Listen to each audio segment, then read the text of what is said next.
Good evening, and it's nice to be back with you. Tonight we bring you what is essentially the first of a new program. It's called Hot Issues. So what better person to begin with than the Electoral Commissioner himself, Dr. Kojo Afarijan. Thank you, sir, for your time. Thank you. So tell us, you've been involved in elections, 92, 96, now it's 2000. What is different? Well, in terms of the processes, nothing is really different. Perhaps what is different is the atmosphere. Okay, I think people are beginning to understand the electoral system more deeply.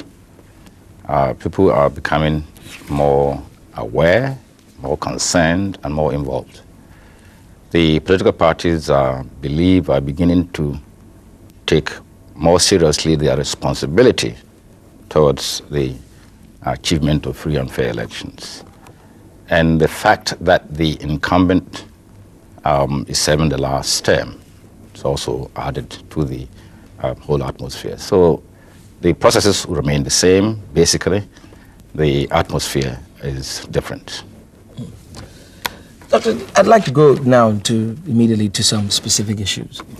Let's look at the voters register. Yeah.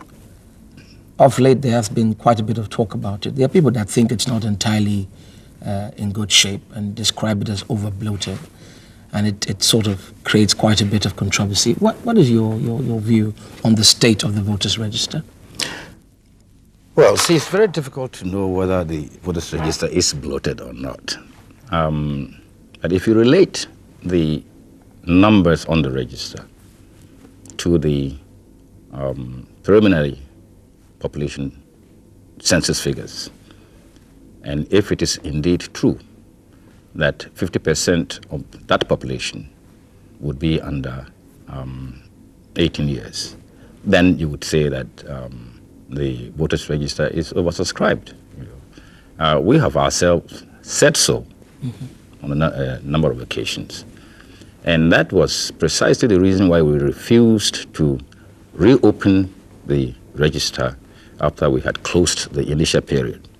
There was a lot of clamor for to reopen the... And why didn't you want to reopen it? Well, because we, from the figures that came out of the registration exercise, it was our genuine feeling that within that period, we had been able to capture practically everybody who was qualified to register. To have 11 million out of 18.4 on your register is not the most desirable thing. I'm quite sure that if we had reopened the register in answer to the demands and the requests, more people would have still been added. What is interesting is that the people who were asking for the reopening of the register, all kinds of petitions were sent to us by political parties. These are the people that have now turned around to say that there are too many people on the register, and so go and clean up the register. But isn't that really what the point is? That the whole point is essentially that it should be tidied up. It's not a question of opening it up so that more people come in. My focus is, could it have been improved to be more accurate? Well, how do you do it? I want somebody to tell me how. It's a difficult thing. As a whole census, it's a difficult thing. Remember that this register dates back to 1995. When we replaced the old register entirely. All right. In 1995, when we were doing the register, the political parties were there with us. Right. There were 2 agents from the government side, 2 agents from the opposition side, along with our 3 officials at each registration center. And in addition to that, we allowed Ghanaians to challenge anybody who was applying for registration if the person wasn't qualified, or you suspected the person wasn't qualified. there was the facility and procedure for a challenge. These challenges were resolved by committees that we had set up in the districts. And the composition of the committee is very interesting. Every political party active in the district had a member on the committee. The highest police officer or his or her representative was on the committee. The highest education officer in the district or his or her representative. Then a representative of the traditional council, that's the chiefs. So largely it was well represented. All right, yes, well, these were the people who went over the grounds of challenge and determined in a preliminary way whether the person was qualified to be registered or not. Okay, if you were aggrieved, you had the option to go to a court for the court to determine. And that obviously did not occur. Well, some people did. Yeah, some people did go to the court. After they were dissatisfied with the decision of the committee, they went to court. So it was an elaborate process. Okay. Now what we have just done is to add on to that base. Right? But this must be a continuous thing anyway. I presume, is that how you approach it? That you improve it as you go on? I mean... Yeah, okay. Improving the register means adding on the names of people who have and deleting names. And deleting names of people who have become unqualified. For example, the dead. We have a problem. That's tricky. We have a problem with the deletions, particularly of the dead. So all in all, we agree that we just say that I mean, it's the best we have, but it's not the ideal thing. No, it's the best we have, but it's not the ideal thing. Okay, what about ID cards? I see that there is the issue of photo ID cards, but obviously it's not every single ID card that has a photo, is it? What is the situation with ID cards? Once again, we go back to 1995. Okay, at that time, the desire of the Electoral Commission was to give a photo ID card to everybody to facilitate identification. We have a problem about who is who when it comes to election day, and a picture on the card makes it easier to determine in some way who is who. In 1995, we had wanted to give everybody a photo ID card. Unfortunately, there was not sufficient money to do so. So we decided that people in the regional capitals would have photo ID cards. Later on, we added one rural constituency from each region. So that was the beginning of the photo card system. But this meant that the overwhelming majority of our voters did not have photo ID cards. What is the situation currently? They had thumbprint ID cards. Currently, what we are doing is replacing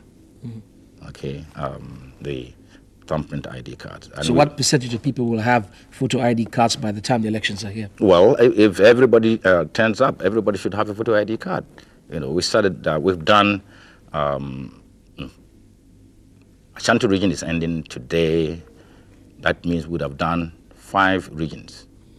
Okay, we did first the northern region, upper west, upper east, Brown Hafu, and Ashanti. We'll be moving very soon to the eastern region, and we'll continue until we arrive here.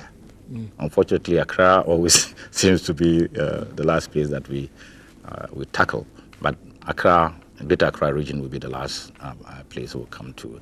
And if everything goes well, by the 18th of November, we would have completed the exercise, which means that everybody would then have a photo ID card who's presented himself or herself for that facility.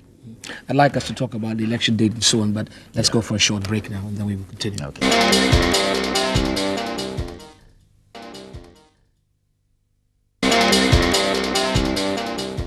Dr. Farijan, the whole issue of the date of the elections over the last few weeks has been a lot of talk about it.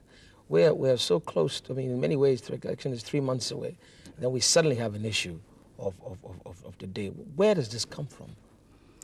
Well, let me say that the heat that had been generated over the election date is completely unnecessary. To put the date problem or date issue into proper perspective, let's go back a little bit. you may recall that in 1992, we did the election separately, the presidential election first, followed by the parliamentary election. That appears to be what was envisaged by the framers of the Constitution, that we would do the presidential election first and then later do the parliamentary election. But what does the Constitution say? Well, okay, so it has two different time frames for the elections. Okay. But yeah, before we get to that, remember after the 1992 elections, the opposition parties made a number of demands for subsequent elections. One of the important demands was that both elections should be held on the same day. And as I just intimated quite a while ago, the Constitution does not quite envisage that this would be done. So it means that you have to look for a day given the different time frames. The Constitution says it gives a 4-month time frame within which you can do not earlier than 4 months to the end of the president's term of office. Between the election and the handover, that's what you mean? No, that means you have that period within which to do the election. But it also has a cutoff point that it must be done not later than 1 month before the president leaves office. All right. On the other hand, the Constitution says the parliamentary elections should be held within 30 days to the end of Parliament's time. All right.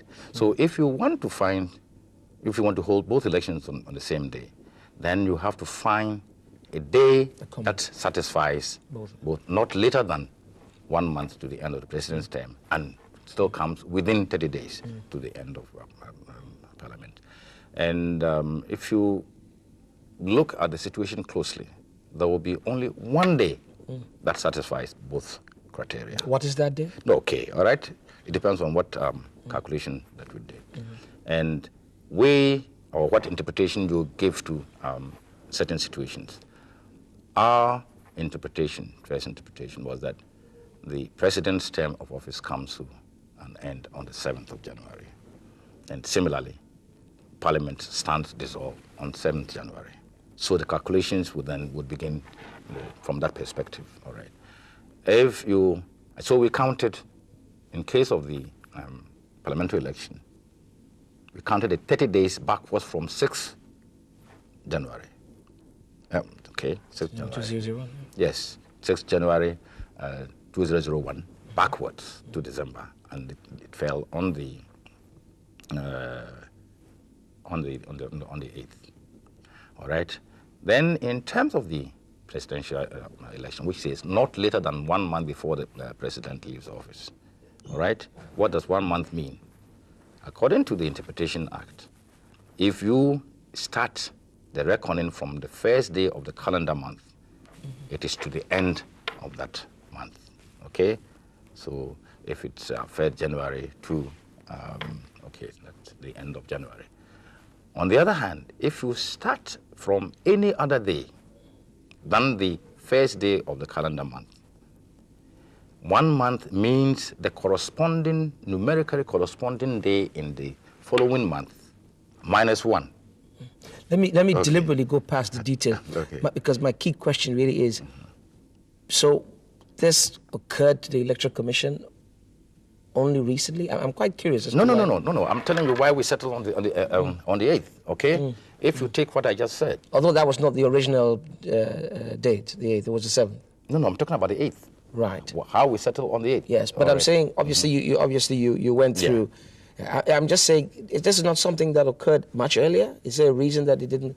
It's the fact that it comes up suddenly at this time. I'm saying that this is the calculation we did to arrive at the date 8th. Then people started questioning the constitutionality of the 8th. Remember, you see, if you don't get the exact day, one of the elections will be unconstitutional. Right. All right? So you need a day which will make both elections constitutional. All right?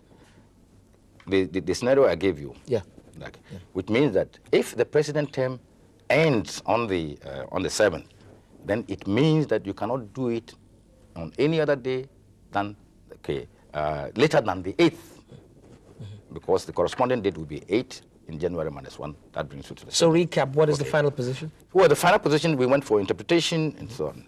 And the interpretation from? Well, we did consultation. I don't think it is fair to. No, I don't mean the specific individual. That's what you meant. For legal consultation. That's what I mean. Yeah, we went for legal consultation. Right. And we were told that, in fact, the president's term comes to an end on the 6th. It raises all kinds of issues, all right? Similarly, Parliament's term comes to an end on the 6th. So instead of calculating from the 6th, we should calculate the president's thing backwards from the 5th. Okay.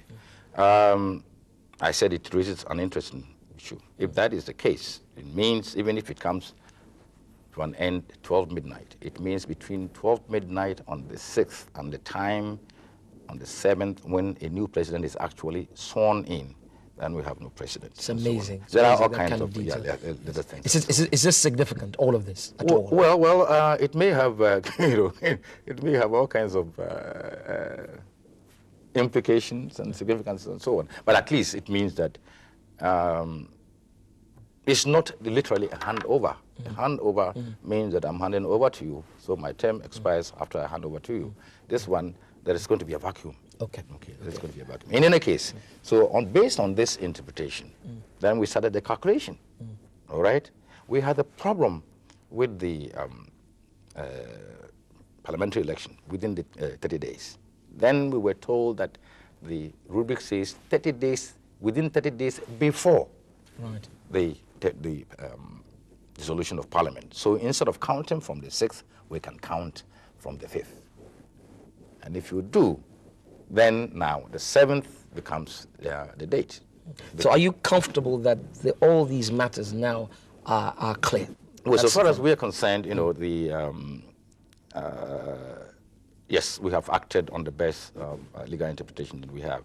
But let me add that, however, we are required by law to set the date by constitutional instrument. That is the point. So we have done the constitutional instrument, and the constitutional instrument has to lie before Parliament for a certain period of time before it becomes law. What period of time? 21 days. Right. 21 sitting days. Right. Well, we'll continue in a moment.